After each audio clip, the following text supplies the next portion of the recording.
Answer ಬೇಕಾಗಿತ್ತು ಅಂತ ಹೇಳಿದಾಗ ಪಾರ್ಟ್ 2 ಬರುತ್ತೆ ಅಂತ ಹೇಳಿದ್ರು. ಅಲ್ಲಿ ಕನೆಕ್ಷನ್ ಆಗುತ್ತೆ. ಸುದೀಪ್ ಅವ್ರದ್ದು ಪಾತ್ರ ಈಗ ಅಲ್ಲಿ ಬಂದಿದೆ, ಅಲ್ಲಿಗೆ ಸಿನಿಮಾ ಮುಗಿದಿದೆ, ಪಾರ್ಟ್ 2 ಸ್ಟಾರ್ಟ್ ಆಗುತ್ತೆ. ಇದು ಎಲ್ರಿಗೂ ಗೊತ್ತಿರೋ ವಿಚಾರನೇ.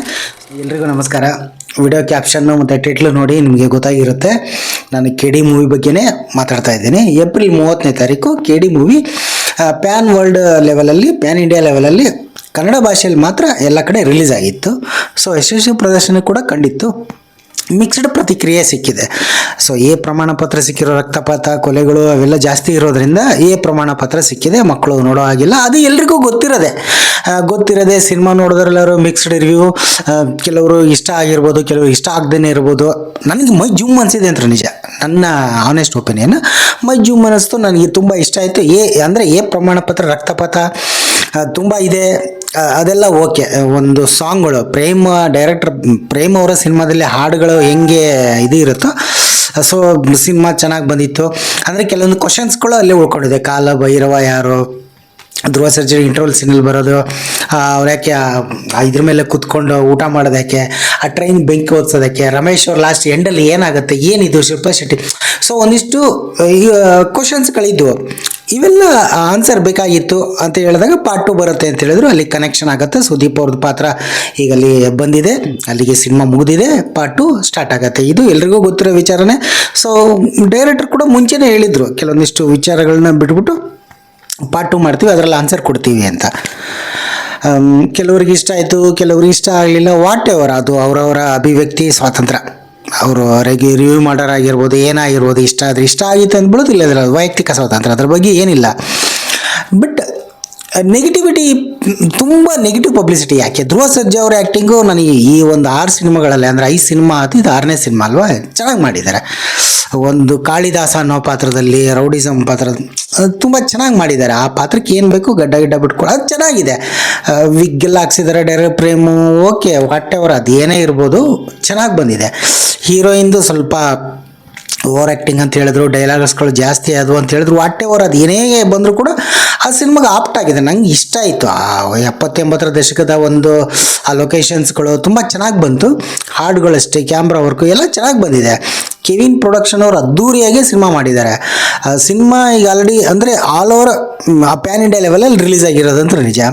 ಮುಂಚೆ ಥರ ರೀಲ್ ಇಲ್ವಲ್ಲ ಇವಾಗ, ಈಗೇನಿದ್ರು ಸ್ಯಾಟಲೈಟ್ ಇರೋದ್ರಿಂದ ಆಲ್ ಓವರ್ ಎಲ್ಲ ಕಡೆನೂ ಒಟ್ಟಿಗೆ ರಿಲೀಸ್ ಆಗುತ್ತೆ. ಸೊ ಈಗ ಎಲ್ಲ ಜನನು ಮೊದಲ 3 ದಿನವೇ ಬಂದು ನೋಡ್ಬಿಡ್ತಾರೆ. ಅದ್ರ ಬಗ್ಗೆ ಡೌಟ್ ಇದೆಯಾ? ಯಾರಿಗೂ ಡೌಟ್ ಇಲ್ಲ, ಎಲ್ಲ ಕಡೆ ಬಂದು ಹೋಗುತ್ತೆ. ಸೊ ನಿಧಾನವಾಗಿ ಈಗೆಲ್ಲ ಮುಂಚೆ 100 ಡೇಸು, 50 ಡೇಸು, 25 ಡೇಸ್ ಅದಿಲ್ಲ ಇವಾಗ. ಈಗೇನಿದ್ರು ಬಾಕ್ಸ್ ಆಫೀಸ್ ಲೆಕ್ಕಾಚಾರ ಯಶಸ್ವಿ 25 ದಿನ ಹೋಗೋದೇ ಇವಾಗ ದೊಡ್ಡದೂ ಇದು ಆಗಿದೆ ಲೆಕ್ಕಾಚಾರ. ನಿಜಾನೇ ಅಲ್ವಾ ಅದು? ಅಂಥದ್ರಲ್ಲಿ ಇವಾಗ ಈಗ ತಾನೇ ನಾನು TV ಒಂದು ಚಾನಲ್ ನೋಡ್ತಾ ಇದ್ದೆ. ಅದರಲ್ಲಿ ಇದು KD ಜನನೇ ಇಲ್ಲ, ಥಿಯೇಟ್ರ್ ಫುಲ್ ಖಾಲಿ, ಸುಮ್ಮನೆ ಇದು ಮಾಡಿಸ್ತಾ ಇದ್ದಾರೆ ಇವರು. ಸುಮ್ಮನೆ ಥಿಯೇಟ್ರ್ ಹತ್ರ ರೌಂಡಿಗೆ ಹೋಗ್ತಾ ಇದ್ದಾರೆ. ಈಗ ಕೊಲ್ಲೂರು ಮತ್ತು ಮೂಕಾಂಬಿಕೆ ಅಲ್ಲಿಗೆಲ್ಲ ಹೋಗಿದ್ದಾರೆ. ಸುಮ್ಮನೆ ಕೆವಿನ್ ಪ್ರೊಡಕ್ಷನ್ಗೆ ಲಾಸ್ ಆಗಿದೆ. ಯಾಕೆ ಈ ಥರ ನೆಗೆಟಿವ್ ಪಬ್ಲಿಸಿಟಿ? ಅದು ನಮ್ಮ ಕನ್ನಡ ಸಿನಿಮಾಗೆ ಇಷ್ಟ ಆಗಲಿಲ್ವಾ ಅದ್ರ ಬಗ್ಗೆ ಮಾತಾಡೋಕ್ಕೆ ಹೋಗಬೇಡಿ. ನಾನು ಹೇಳೋದು ಅಲ್ಲಿ ಕಾಮೆಂಟ್ಸ್ಗಳು ನೋಡಿ. ಆ TV ಚಾನಲ್ ಅವ್ರ ಬಗ್ಗೆ ನಾನು ಆ TV ಚಾನಲ್ ಬಗ್ಗೆ ಮಾತಾಡ್ತಾ ಇಲ್ಲ, ಬೇರೆ ನಾರ್ಮಲಾಗಿ ಮಾತಾಡ್ತಾ ಇರೋದು. Why negative publicity, why? ಅದರಲ್ಲೂ ಜನರ ಅಭಿಪ್ರಾಯ ಕೇಳೋದು ಓಕೆ, ಅದು ಅಭಿಪ್ರಾಯ ಕೇಳ್ತಾರೆ, ಒಳ್ಳೇದಿದೆ ಕೆಟ್ಟದಿದೆ ಅದ್ರ ಬಗ್ಗೆ ಓಕೆ, ನಾನೇನು ಅದ್ರ ಬಗ್ಗೆ ಅಂತ ಹೇಳ್ತಾ ಇಲ್ಲ. Y negativity? ಜೋಗಿ ಪ್ರೇಮ್ ಅವರು ತಾಯಿ ಸೆಂಟಿಮೆಂಟ್ ಎಲ್ಲ ಮಾಡ್ತಾಯಿದ್ರು, ಇದ್ರಲ್ಲಿ ಮಚ್ಚಿಡ್ಸಿದ್ದಾರೆ. ಸ್ವಲ್ಪ ಕತೆ ಹಂಗಿದೆ ಹಿಂಗಿದೆ ಅಂತ ಏನೇನೋ ಬಂದು ಬರಲಿ ಅದ್ರ ಬಗ್ಗೆ ನಾನು ಏನೋ ಅನ್ನಲ್ಲ. ಅದು ಅವರು ಆಲ್ರೆಡಿ ಹೇಳ್ಬಿಟ್ಟಿದ್ದಾರೆ ಪಾರ್ಟ್ 2 ಅಲ್ಲೇ ಫುಲ್ ಕತೆ. ಸೊ ನನಗೇನು ಅನ್ಸುತ್ತು, ಅದು 2 ಭಾಗ ಮಾಡೋ ಬದಲು ಒಂದೇ ಪಾರ್ಟ್ ಮಾಡಿದರೆ ಚೆನ್ನಾಗಿರ್ತಿತ್ತು. ನನ್ನ ವೈಯಕ್ತಿಕ ಅಭಿಪ್ರಾಯನೂ ಅದೇ ಇತ್ತು. ಬಟ್ ಡೈರೆಕ್ಟರ್ ಥಾಟ್ ಅಲ್ವಾ ಅದು. ಸಿನಿಮಾ ಅನ್ನೋದು ನಿರ್ದೇಶಕರ ಮಾಧ್ಯಮ. ಸೊ ಅವ್ರ ತಾಟ ಬಂದಾಗೆ ಅವರು ಸಿನಿಮಾ ಮಾಡಿದ್ದಾರೆ. ಧ್ರುವ ಸರ್ಜಾ ಅವರು ಚೆನ್ನಾಗಿ ಆ್ಯಕ್ಟ್ ಮಾಡಿದ್ದಾರೆ. ರೇಷ್ಮಾ ನಡಿ, ಎಲ್ಲರ ಕಲಾವಿದರು, ರವಿಶಂಕರ್ ಅವರು, ಸಂಜಯ್ ದತ್ ಅವರು, ಶಿಲ್ಪಾ ಶೆಟ್ಟಿ, ರಮೇಶ್ ಅವರು, ಎಲ್ರದ್ದು, ರವಿಚಂದ್ರನ್ ಸರ್, ಎಲ್ರದ್ದು ಚೆನ್ನಾಗಿ ಬಂದಿದೆ. ಅಂದರೆ ಸ್ವಲ್ಪ ವಿಗ್ ಹಾಕಿರೋದು ಸ್ವಲ್ಪ ನೋಡೋಕೆ ಅದಿದು ಅನ್ನಿಸ್ಬೋದು. ವಾಟ್ ಎವರ್ ಅದೇನೇ ಇರಲಿ, ಡೈಲಾಗ್ಸ್ಗಳು ಎಷ್ಟು ಚೆನ್ನಾಗಿ ಬಂದಿದೆ, ಎಲ್ಲ ಇದೆ. ಈಗ ಹಾಡು ಕೂಡ ಬಿಡುಗಡೆ ಆಗಿದೆ ನೋಡಿ, ಆನಂದ ಡೇ ಯೂಟ್ಯೂಬ್ ಚಾನಲಲ್ಲೇ ಸೆಟ್ ಆಗಲ್ಲ ನಂಗೆ, ಅದು ಕೂಡ ರಿಲೀಸ್ ಆಗಿದೆ. ಅದೆಲ್ಲ ನೋಡಿ ಎಷ್ಟು ಚೆನ್ನಾಗಿ ಬಂದಿದೆ. ಸೊ ಅಂದರೆ ಕೆವಿನ್ ಪ್ರೊಡಕ್ಷನ್ಗೆ ಲಾಸ್ ಆಗಿದೆ ಈ ಸಿನಿಮಾ. ಇಷ್ಟು ಕೋಟಿ 100-150 ಕೋಟಿ 120 ಕೋಟಿ ಬಜೆಟ್ ಹಾಕಿದ್ರು ಇನ್ನೂ ಕಲೆಕ್ಷನ್ ಆಗಿಲ್ಲ ಅಂತ ಅದು ವರದಿ ಮಾಡಿದೆ ಅಂಥೇಳಿ ಇದರಲ್ಲಿ ಹಾಕೋದು, ಟಿ ವಿಯಲ್ಲಿ ಬರೋದು. ಯಾಕೆ ಆ ಖಾಲಿ ಥಿಯೇಟರ್ಗಳನ್ನ ತೋರಿಸೋದು, ಸಿನಿಮಾದಲ್ಲಿ ಜನನೇ ಇಲ್ಲ ಅಂತ ಹೇಳೋದು? ಮುಂಚಿನ ಥರ ಜನ ಬರೋಲ್ಲ. ಈಗ ಏನೇ ಇದ್ರೂ ಒಂದು ವಾರ ಅಥವಾ ಶುಕ್ರವಾರ, ಶನಿವಾರ, ಭಾನುವಾರ ಈ 3 ದಿನ ನಾರ್ಮಲಾಗಿ ಕಲೆಕ್ಷನ್ ಆಗೇ ಆಗುತ್ತೆ. ಎಷ್ಟೇ ಸ್ಟಾರ್ ಸಿನಿಮಾಗಳು ಬಂದರೂ ಅಷ್ಟೇ. ಆಮೇಲೆ ನಾರ್ಮಲ್ ಆಡಿಯನ್ಸ್ ಬರ್ತಾರೆ. ಅಥವಾ ಈಗ ನಾನೇ ಎಷ್ಟೋ ಸರಿ ಸೆಕೆಂಡ್ ವೀಕಿಗೆ ಹೋಗಿ ಸಿನಿಮಾ ನೋಡಿದ್ದೀನಿ, ಅದೆಲ್ಲ ನಾರ್ಮಲ್ ಇದ್ದೇ ಇರುತ್ತೆ, ಜನ ಬರ್ತಿರ್ತಾರೆ. ಅಲ್ಲೇ ಮುಂಚೆ ಥರ ಇವಾಗ ಎಲ್ಲೋ ಒಂದು 2 ಥಿಯೇಟ್ರು 20 ಥಿಯೇಟ್ರು ಅಂದರೆ all over Karnataka 50 theatre release ಮಾಡ್ತಾ ಇಲ್ಲವಲ್ಲ. ಆಲ್ ಓವರ್ ಕರ್ನಾಟಕನೇ 300, 350, 400 ಥಿಯೇಟ್ರಲ್ಲಿ ರಿಲೀಸ್ ಮಾಡುವಾಗ ಸೊ ಅದು ಒಂದೊಂದಕ್ಕೆ 4 ನಿಮಿಷ ಒಂದಾಗ ಜನ ಸ್ಪಿಟ್ ಆಗೇ ಆಗ್ತಾರೆ. ಆದರೂ ನೆಗೆಟಿವ್ ಪಬ್ಲಿಸಿಟಿ ವೈ? ಇದು ನನ್ನ ಕ್ವಶನ್. ಸಿನಿಮಾದಲ್ಲಿ ನೆಗೆಟಿವಿಟಿ ಇದೆಯಾ ಅದನ್ನು ಬಿಟ್ಬಿಡಿ, ಪಾಸಿಟಿವ್ ಏನಿದೆ ಅದ್ರ ಬಗ್ಗೆ ಮಾತಾಡಿ. ನನ್ನ ಒಪಿನಿಯನ್ ಇರೋದು ಅದೇನೆ, ನಾನು ಹೇಳ್ತಕ್ಕಂಥ ವಿಚಾರನೂ ಅದೇನೆ. ಇಷ್ಟ ಆಗಲಿಲ್ವ ಬಿಟ್ಬಿಡಿ. ಈಗ ಕ್ಯಾಮ್ರಾ ಅವ್ರಿಗೆ ಇಷ್ಟ ಆಗಲಿಲ್ಲ ಅದ್ರ ಬಗ್ಗೆ ಮಾತಾಡಬೇಡಿ. ಯಾವುದು ಇಷ್ಟ ಆಗುತ್ತೋ ಅದ್ರ ಬಗ್ಗೆ ಮಾತಾಡಿ, ಅದ್ರ ಬಗ್ಗೆ ಚರ್ಚೆ ಮಾಡೋಣ. ಒಂದಿಷ್ಟು ಚರ್ಚೆಗಳು ಹೇಳ್ಬಿಡ್ಬೇಕು, ಚರ್ಚೆಗಳು ಆಗಬೇಕು. ಇಲ್ಲ ಅನ್ನಲಿಲ್ಲ ಆಗುತ್ತಾ ನೆಗೆಟಿವ್ ವೈ ನೆಗೆಟಿವ್ ಯಾಕೆ ಅಂತ. ಓಕೆ, ಇದ್ರ ನಡುವೆ ಇವತ್ತು ಬೆಳಗ್ಗೆಯಿಂದ ಸೋಷಿಯಲ್ ಮೀಡಿಯಾದಲ್ಲಿ ಒಂದು ಓಡಾಡ್ತಾ ಇದೆ. ಏನಂದರೆ 28ನೇ ತಾರೀಕು ಮೇ 28 ಗುರುವಾರ OTT ಅಮೆಜಾನ್ ಪ್ರೈಮು ಅಲ್ಲಿ ಟೆಲಿಕಾಸ್ಟ್ ಆಗುತ್ತೆ ಅಂತ ಓಡಾಡ್ತಾ ಇತ್ತು. ನಿಜಾನ ಸುಳ್ಳು ಇದು ಗೊತ್ತಿಲ್ವಲ್ಲ. ಯಾಕೆಂದರೆ ಈ ಕಡೆ KVN ಪ್ರೊಡಕ್ಷನ್ ಅವರು ಹಾಕಿಲ್ಲ, ಪ್ರೇಮ್ ಅವರು ಒಂದು ಪೋಸ್ಟ್ ಹಾಕಿಲ್ಲ, ಧ್ರುವ ಸರ್ಜಾ ಅವರು ಎಲ್ಲೂ ಏನೂ ಪೋಸ್ಟ್ ಹಾಕಿಲ್ಲ ಈ ಸಿನಿಮಾದ ಬಗ್ಗೆ. ಅಂದರೆ ತಂಡದವರು ಯಾವುದೇ ಮಾಹಿತಿ ಕೊಟ್ಟಿಲ್ಲ. ಆಮೇಲೆ ಸಿನಿಮಾ ಶುರು ಆದಾಗ ಅಲ್ಲಿ ತೋರಿಸ್ತಾರೆ OTT ಪ್ಲಾಟ್ಫಾರ್ಮ್ ಯಾರು ಬೈ ಮಾಡಿದ್ದಾರೆ, ಜಿ ಕನ್ನಡನೋ ಅಮೆಜಾನ್ ಪ್ರೈಮೋ ಈ ಯಾವ ಚಾನಲ್ OTT ಅವರು ಪರ್ಚೇಸ್ ಮಾಡಿ. ಬಟ್ ಅದೇನೋ ಅಲ್ಲಿಲ್ಲ. ಕೆಲವ್ರು ಏನು ಹೇಳ್ತಾರೆ ಅಲ್ಲಿ ಕಾಮೆಂಟ್ಸು ಹಾಕಿದ್ದಾರೆ, ಅಂದರೆ ಅವ್ರು ಪರ್ಚೇಸ್ ಮಾಡಿಲ್ಲ, ಒಂದು ವ್ಯೂಗೆ ಇಷ್ಟು ಅಮೌಂಟ್ ಬರುತ್ತೆ ಏನಂತ. ಅದು ನಂಗೆ ಅಷ್ಟು ನಾಲೆಜ್ ಇಲ್ಲ ಅದ್ರ ಬಗ್ಗೆ, ಆ ಥರ ಎಲ್ಲ. ಸೊ ಇದು ನಿಜವಾಗ್ಲೂ ಇದೇನೋ ನಿಜವಾಗ್ಲೂ ಅಥವಾ ಇದು ಕೂಡ ನೆಗೆಟಿವಿಟಿ ಸ್ಪ್ರೆಡ್ ಮಾಡ್ತಾ ಇದಾರ ಗೊತ್ತಿಲ್ಲ. ಬಟ್ ನಾನು ಹೇಳೋದೇನೆಂದರೆ ಒಂದು cinema is A pure business. Cinema ಮಾಡುವಾಗ ಅದು ಕಲೆ, ಮಾಡಿದ ಮೇಲೆ ಅದು ಪ್ಯೂರ್ ಪ್ರಾಡಕ್ಟು, ಅದು ಬಿಸ್ನೆಸ್ಸು.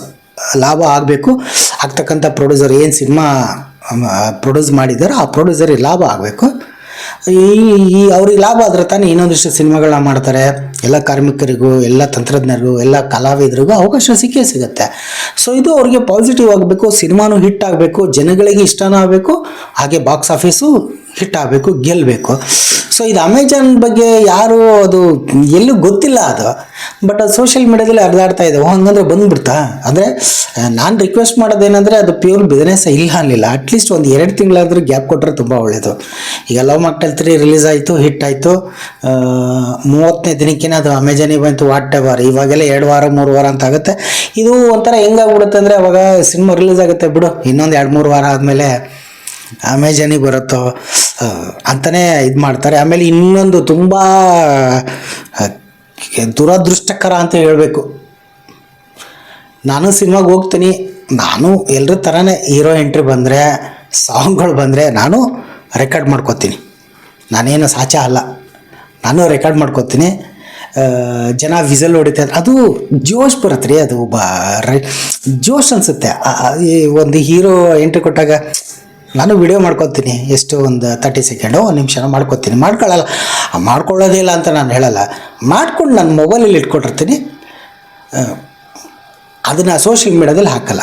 ಸೊ ಈಗ KD ಅಂತ ಇನ್ಸ್ಟಾಗ್ರಾಮಲ್ಲಿ ಹೊಡೆದ್ರೆ ಸಾಕು, ಎಷ್ಟೊಂದು ಆ ಸಾಂಗ್ಗಳು. ಯಾವನೋ ಆ ಥಿಯೇಟ್ರ್ ಪ್ರಿಂಟ್ನೇ ಯೂಟ್ಯೂಬಲ್ಲಿ ಅಪ್ಲೋಡ್ ಮಾಡಿದ್ದ ಬಡ್ಡಿ ಮಗ, ಅದು ತಪ್ಪಲ್ವಾ? ಸಾರಿ, ಯಾಕಂದರೆ ಸಿನಿಮಾಗಳು ಆ ಥರ ಕಿಲ್ ಮಾಡಬಾರ್ದು. ಮುಂಚೆ ಪೈರಸಿ ಕಾಟ ಅದ, ಪೈರಸಿ ನಡುವೆ ಈ ಥರ ರಮೇಶ್ ಅವ್ರ ಎಂಟ್ರಿ, ಸುದೀಪ್ ಅವ್ರ ಎಂಟ್ರಿ, ಅದೆಲ್ಲ ಇನ್ಸ್ಟಾಗ್ರಾಮಲ್ಲಿ ಬರೀ ಯೂಟ್ಯೂಬು ಇನ್ಸ್ಟಾಗ್ರಾಮು ಎಲ್ಲಿ ನೋಡಿದ್ರೆ ಅದೇ. ನಾನು ಮಾಡ್ಕೊತೀನಿ, ಇಲ್ಲ ಅನ್ನಲಿಲ್ಲ. ಯಾಕಂದರೆ ಕೆಲವೊಂದು ನಿರ್ದೇಶಕರು ಒಬ್ಬೊಬ್ರು ಹೇಳ್ತಾರೆ ಅದು ಮಾಡ್ಕೊಳ್ಳೋ ತಪ್ಪು ಅಂತ, ಕೆಲವ್ರು ಹೇಳ್ತಾರೆ ಮಾಡ್ಕೊಳ್ಳಿ, ಅವ್ರವ್ರ ಇಷ್ಟ, ಅವ್ರವ್ರ ಅಭಿಮಾನಿಗಳು ಆ ವಿಸಲ್ ಕೊಡೋದು ಅದೆಲ್ಲ ಮಾಡ್ಕೋತಾರೆ. ಬಟ್ ಸೋಷಿಯಲ್ ಮೀಡಿಯಾದಲ್ಲಿ ಹಾಕಬೇಡಿ ಅಂತ ರಿಕ್ವೆಸ್ಟು ಮಾಡ್ಕೋತಾರೆ. ಅದೇ ರೀತಿ ನಾನು ಹೇಳೋದು ಅಷ್ಟೇ, ರಿಕ್ವೆಸ್ಟ್ ಮಾಡ್ಕೊಳ್ಳೋದೇನೆಂದರೆ ಸಿನಿಮಾ ನೋಡ್ತಾರೆ. ಈಗ ನಾನೇ ಒಂದು ಸಿನಿಮಾ ಏನಾದರೂ ಏಕೆ ನಾನು ರಿವ್ಯೂ ಕೊಡಲ್ಲ, ನನ್ನ ಅನಿಸಿಕೆ ರಿವ್ಯೂ ಕೊಡೋರು ಇರ್ತಾರಲ್ಲ, ಅಲ್ಲಿ ಒಂದು ಸೀನ್ ಬರ್ತಾಯಿದ್ರೆ ಅದು ಎಂಟ್ರಿ, ಅದು ಟೈಟ್ಲ್ ಕಾರ್ಡ್ ಬರ್ತಾಯಿದೆ, ಅದು ರೆಕಾರ್ಡ್ ಮಾಡ್ಕೊಳ್ಳೋದು ಕಾಮನ್. ಯಾರು ಏನು ಮಾಡ್ಕೊಳ್ಳೋದಿರಷ್ಟಲ್ಲ, ನಾನು ಮಾಡ್ಕೊತೀನಿ, TV ಚಾನಲ್ ಎಲ್ಲ ಮಾಧ್ಯಮದವರು ಮಾಡ್ಕೋತಾರೆ. ಬಟ್ ಅದನ್ನು ಇನ್ಸ್ಟಾಗ್ರಾಮಲ್ಲಿ, ಫೇಸ್ಬುಕ್ಕಲ್ಲಿ, ಯೂಟ್ಯೂಬಲ್ಲಿ ಯಾಕೆ ಅದನ್ನು ವಿಡಿಯೋನ ಹಾಕ್ತೀರ? ಅದು ತುಂಬ ಬೇಜಾರಾಗುತ್ತೆ. ನೋಡಿ, ವಿಷಯ ಎಲ್ಲೆಲ್ಲಿಂದ ಎಲ್ಲೆಲ್ಲಿಗೆ ಹೋಗ್ತಾಯಿದೆ. ಬಟ್ ಎಲ್ಲೆಲ್ಲಿಗೆ ಹೋದರೂ ಸಿನಿಮಾ ಬಗ್ಗೆನೇ ನಾನು ಮಾತಾಡ್ತಾ ಇರೋದು, KD ಸಿನಿಮಾದ ಬಗ್ಗೆನೇ. So why don't spread negative publicity. ನಾನು ಹೇಳೋದಷ್ಟೇ, ಜನ ಬರ್ತಾ ಇಲ್ಲ, ಸಿನಿಮಾ ನೋಡ್ತಾ ಇಲ್ಲ ಅನ್ನೋದು ನಿಜಾನೇ. ಜನರು ಇವಾಗ ಯಾಕಂದರೆ OTT, ನಾನೀಗ ಸಿನಿಮಾ ನೋಡ್ತಾ ಇದ್ದೆ, ಈಗ ನಾನೇ ಒಂಚೂರು OTT ಬಂದಮೇಲೆ OTTಗೆ ಶಿಫ್ಟ್ ಆಗಿದ್ದೀನಿ, ನನ್ನನ್ನೇ ನಾನು ಇಟ್ಕೊಂಡು ಹೇಳ್ತಾ ಇದ್ದೇನೆ. ಸೊ OTT ಬಂದರೂ ಸ್ವಲ್ಪ ಲೇಟಾಗಿ ರಿಲೀಸ್ ಆಗಿ ಬರಲಿ ಅಂತ. ಬಟ್ ಇದು OTT ಬಗ್ಗೆ ಅವರು ಎಲ್ಲೂ ಪ್ರಚಾರ ಮಾಡಿಲ್ಲ, ಎಲ್ಲೂ ಪೋಸ್ಟು ಕೂಡ ಹಾಕಿಲ್ಲ. ಯಾರೋ KVN ಪ್ರೊಡಕ್ಷನ್ ಅವರು ಇವಾಗ ಥಿಯೇಟ್ರ್ ವಿಸಿಟ್ ಮಾಡ್ತಾಯಿದ್ದಾರೆ, ಮತ್ತು ದೇವಸ್ಥಾನಗಳೆಲ್ಲ ವಿಸಿಟ್ ಮಾಡ್ತಾಯಿದ್ದಾರೆ, ಭೇಟಿ ಆಗ್ತಾಯಿದ್ದಾರೆ. ಸಿನಿಮಾ ತಂಡದವರು, ಪ್ರೇಮ್ ಅವರು, ರಕ್ಷಿತಾ ಅವರು, ಇದು ಅಂಥದ್ರಲ್ಲಿ ಇದು ಯಾಕೆ ನೆಗೆಟಿವಿಟಿ ಈ ಥರ, ಅದು ನನಗೆ ಗೊತ್ತಾಗಲಿಲ್ಲ. ಅದು ವಾಟ್ ಎವರ್, ಸಿನಿಮಾ ಗೆದ್ದಿದೆ.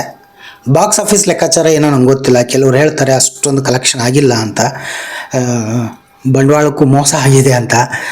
ಅದೇನೋ ನನಗೆ ಗೊತ್ತಿಲ್ಲ. ಬಟ್ ನಾನು ಹೋಗಿರೋ ಥಿಯೇಟ್ರೆಲ್ಲ ಹೌಸ್ಫುಲ್ ಆಗಿತ್ತು, ಎಲ್ಲ ಕಡೆ ಒಳ್ಳೆ ಪಬ್ಲಿಸಿಟಿ ಬರ್ತಾಯಿದೆ. ನಾವೇ ಸೋಷಿಯಲ್ ಮೀಡ್ಯಾದಲ್ಲೇ ನೋಡ್ತಾ ಇದ್ದೆಲ್ಲ, ಪ್ರೇಮ್ ಅವರು ಹೇಳ್ತಾಯಿದ್ದಾರೆ ಎಲ್ಲ ಕಲೆಕ್ಷನ್ ಆಗಿದೆ, ಎಲ್ಲ ಸಿನಿಮಾ ಬಂದಿದೆ ಅಂತ. ಸೊ ಅಮೆಜಾನಿಗೆ ಬರುತ್ತೆ ಅಂತ ಹೇಳ್ತಾರೆ, ಬಟ್ ಅದ್ರ ಬಗ್ಗೆ ಐಡಿಯಾ ಇಲ್ಲ. ಅದನ್ನು ಕೂಡ ಅದು ಒಂಥರ ನೆಗೆಟಿವ್ ಪಬ್ಲಿಸಿಟಿ, ಹಿಂಗೆ ರಿಲೀಸ್ ಆಗ್ಬಿಡುತ್ತೆ ಜನರ ಮೈಂಡಲ್ಲಿ, ಅದು ನೆಗೆಟಿವ್ ಅನಿಸ್ಬಿಡುತ್ತೆ. ಸೊ ಈ ಥರ ನೆಗೆಟಿವಿಟಿ ಬೇಡ ಅಂತ ಹೇಳೋದು.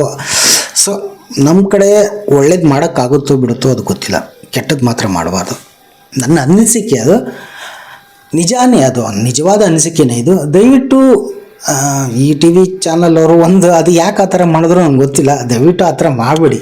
ಸಿನಿಮಾ ನಾವು ಕನ್ನಡದವರಾಗಿ ಕನ್ನಡ ಸಿನಿಮಾಗಳನ್ನ ಕಿಲ್ ಮಾಡೋದು ಎಷ್ಟರ ಮಟ್ಟಿಗೆ ಸರಿ ಅಂತ. ಹಾಗಂತ ನಾನು TV ಚಾನಲ್ ನೇರವಾಗಿ ನೀವು ಕೇಳ್ಬೋದು ಯಾವ TV ಚಾನಲ್ ಏನಂತ, ಎಲ್ರಿಗೂ ಗೊತ್ತಾಗಿರುತ್ತೆ. ಬಟ್ ಬೇಡ ಅನ್ನೋದಷ್ಟೇ. ಯೂಟ್ಯೂಬರ್ ಆಗಿರ್ಬೋದು, ವಾಟ್ ಎವರ್, ಏನೋ ಸಿನಿಮಾ ವಿಮರ್ಶೆ ಮಾಡಿದ್ರು, ಅದು ರಿವ್ಯೂ ಮಾಡಿದವರು ಅವರು ಕ್ರಮ ಕೈಗೊಂಡಿದ್ದಾರೆ, ಚಿತ್ರತಂಡದವರು. ಅವೆಲ್ಲ ತಪ್ಪು. ನೆಗೆಟಿವಿಟಿ ಬೇಡ. ಒಂದು ಪಾಸಿಟಿವ್ ಆಗಿರೋಣ, ಎಲ್ಲ ಕೂಡು ಬಾಳ್ವೆ. ನಮ್ಮದೆಲ್ಲ ಒಂದು ಒಳ್ಳೆ ಕುಟುಂಬ. ಈಗ ಸಿನಿಮಾ ರಂಗ, ಕನ್ನಡ ಚಿತ್ರರಂಗ ಟಾಪ್ ಲೆವೆಲಲ್ಲಿ ಹೋಗ್ತಾ ಇದೆ. ಈಗ ಆಲ್ರೆಡಿ 5 ತಿಂಗಳು ಕಳೀತಾ ಬಂತು, 4 ತಿಂಗಳಾಯಿತು, 5ನೇ ತಿಂಗಳು ಬಂದಿದೆ. ದೊಡ್ಡ ದೊಡ್ಡ ಸಿನಿಮಾಗಳು ರಿಲೀಸ್ ಆಗಿದೆ, ಕೆಲವೊಂದು ಹಿಟ್ ಆಗಿದೆ, ಕೆಲವೊಂದಷ್ಟು ಕಷ್ಟ ಆವರೇಜ್ ಹೋಗಿದೆ, ಏನೇ ಇರ್ಬೋದು. ಇನ್ನು ಮುಂದೆ ಏನು ರಿಲೀಸ್ ಆಗುತ್ತಲ್ಲ ಅವೆಲ್ಲ ಸಿನಿಮಾಗಳು ಹಿಟ್ ಆಗುತ್ತೆ, ಪಕ್ಕ ಬಾಕ್ಸ್ ಆಫೀಸ್ ಎಲ್ಲ ಇದಾಗುತ್ತೆ. ಆಮೇಲೆ ತ್ರಿವೇಣಿ ಥಿಯೇಟ್ರ್ ಕೂಡ ಕ್ಲೋಸ್ ಆಗಿದೆ ಅಂತ ಹಾಕಿದ್ರು ನನಗೆ, ಹೌದಾ ಅಂದರೆ ತಾತ್ಕಾಲಿಕವಾಗಿ 1 ವಾರದ ಮಟ್ಟಿಗೆ ಅಂತ ಹೇಳಿದ್ರು. ಸೊ ನಾನು ಅನುಪಮ ಥಿಯೇಟ್ರಿಗೆ ಸಿನಿಮಾ ನೋಡೋಕ್ಕಂತ ಹೋದಾಗ ನೋಡಿದೆ, ಬೇಜಾರಾಯಿತು ಅದೊಂದು. ಸೊ ಮರಾಠಿ ಸಿನಿಮಾ ಯಾವುದೋ ಒಂದು ಹಾಕಿದ್ರು, 150 ಕೋಟಿ ಬಜೆಟ್ ಸಿನಿಮಾ, ಜನನೇ ಇಲ್ಲ ಅಂತ. ಅದು ಸ್ವಲ್ಪ ಬೇಜಾರಾಗುತ್ತೆ, ಜನ ಬರಲ್ಲ ಅಂತ. ಕೆಲವರು ಹೇಳ್ತಾರೆ ವಾರಕ್ಕೆ 4-5 ಸಿನಿಮಾಗಳು ಬಿಡುಗಡೆ ಆದರೆ ಹೆಂಗೆ ಏನು ಒಂದೊಂದೇ. ಸೊ ಈಗ ಆಲ್ರೆಡಿ ತುಂಬ ಇದು ಇರೋದ್ರಿಂದ ಇರಲಿ, ಅವೆಲ್ಲ ಮಾತಾಡೋಣ ಇನ್ನೊಂದು ಸರಿ. ಬಟ್ KD ಬಗ್ಗೆ KD ಅಂತಲ್ಲ, ಕನ್ನಡ ಸಿನಿಮಾಗಳ ಬಗ್ಗೆ ನೆಗೆಟಿವಿಟಿ ಬೇಡ ಅನ್ನೋದು. ಸೊ ಚೆನ್ನಾಗಿ ಹೋಗ್ತಾ ಇದೆ, ಯಶಸ್ವಿ ಪ್ರದರ್ಶನ ಕಾಣ್ತಾ ಇದೆ, ಒಳ್ಳೆಯದಲ್ಲಿ ಆಲ್ ದ ಬೆಸ್ಟ್ ಅಂತ ಇರಲಿ ಅಂತ. ಸೊ ಸೋಷಿಯಲ್ ಮೀಡ್ಯಾದಲ್ಲಿ ಯಾರು ನೆಗೆಟಿವಿಟಿ ಪಬ್ಲಿಸಿಟಿ ಮಾಡ್ತಾಯಿದ್ರು, ನೆಗೆಟಿವಿಟಿ ಪೋಸ್ಟ್ ಆಗ್ತಾರೆ, ದಯವಿಟ್ಟು ಬೇಡ ಅಂತ ನನ್ನ ರಿಕ್ವೆಸ್ಟು. ಸೊ ಯಾರ್ಯಾರು KD ಸಿನಿಮಾ ನೋಡಿದ್ದೀರಾ, ಯಾರ್ಯಾರು ಇಷ್ಟ ಆಗಿದೆ, ಇಷ್ಟ ಆಗಿಲ್ಲ, ವಾಟ್ ಎವರ್, ಆ ಸೀನ್ ಇಷ್ಟ ಆಯಿತು, ಈ ಸೀನ್ ಇಷ್ಟ ಆಯಿತು, ಸಾಂಗ್ ಇಷ್ಟ ಆಯಿತು, ಹೀರೋಯಿನ್ದು ಇಷ್ಟ ಆಯಿತು, ಅದನ್ನು ಒಂದು ಪೋಸ್ಟ್ ನೋಡಿದೆ. ಆದರೆ ಹೀರೋಯಿನ್ ಸ್ಟಾರ್ಟಿಂಗಲ್ಲಿ ಮಹಾರಾಷ್ಟ್ರಿ ಥರ ಇರ್ತಾಳೆ, ಸೆಕೆಂಡ್ ಹಾಫ್ ಅದು ಒಂದು ಹೆಣ್ಣಿನ ಒಂದು ಇದು ಆಗುತ್ತಲ್ವ ಅನ್ನೋದೊಂದು. ವಾಟ್ ಎವರ್, ಅದೇನೇ ಇರಲಿ, ನೆಗೆಟಿವಿಟಿ ಬೇಡ ಅನ್ನೋದೊಂದು. ಸೊ KD ಬಗ್ಗೆ ಏನೇ ಅಪ್ಡೇಟ್ ಇದ್ದರೂ ದಯವಿಟ್ಟು ಚಿತ್ರತಂಡವ್ರು ಕೊಡಿ. ಆಮೇಲೆ ನಾನು ಒಂದು ವಿಡಿಯೋ ಮಾಡೋಕ್ಕಿದ್ದೆ, ಅದು KD ಸಿನಿಮಾದ ಬಗ್ಗೆ ಯಾಕೋ ಅಷ್ಟೊಂದು ಎಲ್ಲೋ ಪಬ್ಲಿಸಿಟಿ ಕಡಿಮೆ ಆಯಿತಾ ಅಥವಾ ಯಾಕೆ ಅನ್ನೋದು ಅಂದಾಗ ಬಿಟ್ಟರು ನೋಡಿ ಒಂದು ಸಾಂಗು ಅಂತ, ಕಮಾನ್ ಕಾಳಿ, ಈ ಹಾಡು ಬಿಟ್ಟ ಮೇಲೆ ನನಗೆ ಭರವಸೆ ಮೂಡೋಕ್ಕೆ ಸ್ಟಾರ್ಟ್ ಆಗೋಯ್ತು. ಆವಾಗಲೇ ನಾನೊಂದು ವಿಡಿಯೋ ಮಾಡೋಕ್ಕಿದ್ದು, ಪಕ್ಕ ಏನಾಗುತ್ತೆ ಅಂತ. ಅದೇ ರೀತಿಯೇ ಬೆಳಗ್ಗೆ 6:30 ಶೋ, ಸ್ವಲ್ಪ ಫ್ಯಾನ್ಸ್ ಶೋ ಅದು ಇದು ಹೆಚ್ಚು ಕಡಿಮೆ ಆಯಿತು ಮೊದಲೇ ದಿನವೇ. ಬಟ್ ಆದರೂ ಕೂಡ ಒಳ್ಳೆ ಓಪನಿಂಗ್ ಅಂತೂ ಪಡ್ಕೊಂಡಿದ್ದು ನಿಜಾನೇ. ಬಾಕ್ಸ್ ಆಫೀಸ್ ಲೆಕ್ಕಾಚಾರದಲ್ಲಿ ನನಗೆ ಗೊತ್ತಿರೋ ಪ್ರಕಾರ ಲಾಭ ಆಗಿದೆ ಅಂತ. ಕೆಲವರು ಹೇಳ್ತಾರೆ ಅದೇನೋ ಅದು ಚಿತ್ರತಂಡದವರೇ ಅಧಿಕೃತವಾಗಿ ಪ್ರಕಟಣೆ ಮಾಡಬೇಕು. ಬಟ್ ಅದ್ದೂರಿ ಓಪನಿಂಗ್ ತೊಗೊಂಡಿದ್ದೆ ಅಂತ ನಿಜಾನೇ. ಮೊದಲ 4-5 ದಿನ ಸಕ್ಸಸ್ ಅಂದರೆ ಎಲ್ಲ ಥಿಯೇಟ್ರಲ್ಲೂ ಎಲ್ಲ ಶೋಗಳು ಹೌಸ್ಫುಲ್ ಆಗಿರೋದು ನಿಜಾನೇ. ಈಗ ನಾರ್ಮಲಾಗಿ 50-50 ಇದು ನಾರ್ಮಲ್ ಹೋಗುತ್ತಲ್ವ ಆ ಥರ. So don't spread negativity. So ಇಡೀ ಚಿತ್ರತಂಡದವ್ರಿಗೆ ಆಲ್ ದ ಬೆಸ್ಟ್. KD 2ಗಾಗಿ ವೆಯ್ಟ್ ಮಾಡ್ತಾ ಇದ್ದೀವಿ, ಆದಷ್ಟು ಬೇಗ KD 2 ಬರಲಿ. ಆಮೇಲೆ ಕ್ರಿಮಿನಲ್ಲು ಕೂಡ ಬರ್ತಾ ಇದೆ ಧ್ರುವ ಸರ್ಜಾ ಅವ್ರದ್ದು, ಬಹುಶಃ ಈ ತಿಂಗಳು ಎಂಡ್ ಡಿಸೆಂಬರ್ಗೆ ಅಂತ ಹೇಳ್ತಾರೆ. ಇನ್ನು ಟಾಕ್ಸಿಕ್ಕು ಕೂಡ ಡಿಸೆಂಬರ್ಗೆ ಅಂತ ಹೇಳ್ತಾರೆ, ಅದು ಏನೋ ನೋಡೋಣ. ಬಟ್ ಯಾವುದೇ ಆಗಿರ್ಬೋದು, ಸ್ವಲ್ಪ ಆದಷ್ಟು 3 ವರ್ಷ ತೆಗೆದುಕೊಳ್ಳೋದೇ ಇದು ನನ್ನ ರಿಕ್ವೆಸ್ಟ್ ಧ್ರುವ ಸರ್ಜಾ ಅವರ ಅಭಿಮಾನಿಯಾಗಿ. ಅಂದರೆ ಕನ್ನಡ ಚಿತ್ರರಂಗದ ಅಭಿಮಾನಿಗೆ, ನಾನು ಅವರಿವರ ಅಭಿಮಾನಿ ಅಂತಲ್ಲ, ಸಿನಿಮಾ ರಂಗದ ಅಭಿಮಾನಿ ನನಗೆ ಇದು ಆಗಿ. ಅಂದರೆ ದೊಡ್ಡ ದೊಡ್ಡ ಸ್ಟಾರ್ಗಳ ಸಿನಿಮಾಗಳು ಬರ್ತಾ ಇರಬೇಕಲ್ವ. ಹೀಗಾಗಿ ಅರಿವಿಕೆ ಇರಬೇಕು, ಯಾವಾಗಲೂ ಅರಿವಿಕೆ ಇದ್ದರೆ ಜನಗಳು ಬರ್ತಾ ಇರ್ತಾರೆ, ಹೋಗ್ತಾ ಇರ್ತಾರೆ, ಸಿನಿಮಾ ನೋಡೋಕ್ಕೆ ಇಂಟ್ರೆಸ್ಟ್ ಬರ್ತಾ ಇರುತ್ತೆ, ಹೊಸಬ್ರಿಗೂ ಕೂಡ ಹೆಲ್ಪ್ ಆಗುತ್ತೆ. ಹೀಗಾಗಿ ಸೊ ಆಲ್ ದ ಬೆಸ್ಟ್ ಹೇಳ್ತೀನಿ. KD ಪಾರ್ಟ್ 2ಗಾಗಿ ವೇಟ್ ಮಾಡ್ತಾಯಿದ್ದೀನಿ. ನಾನು ಹೇಳೋದಷ್ಟೇ, ಡೋಂಟ್ ಸ್ಪ್ರೆಡ್ ನೆಗೆಟಿವಿಟಿ.